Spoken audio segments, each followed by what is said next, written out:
So guys, today samahan nyo akong buuin natin yung mga pinamili ko nung nakarang araw para sa Christmas centerpiece ng coffee table naming maganda.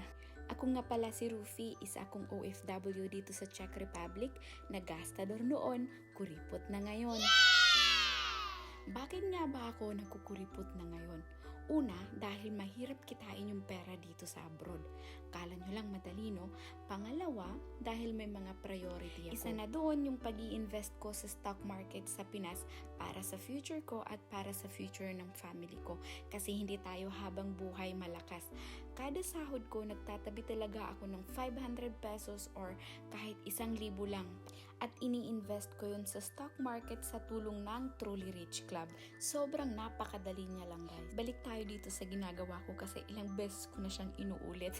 Hindi talaga kaya ng powers ko dahil wala talagang creativeness ang katawan ko. Kaya tinake over ni Kuya, tingnan nyo, mas may talent pa siya kaysa sa akin. Okay. Siya na ang nagwagi. Alright guys, kung may financial goal kayo next year or interesado kayong mag-invest sa stock market or nahihirapan kayong makapag-ipon, Truly Rich Club can help you.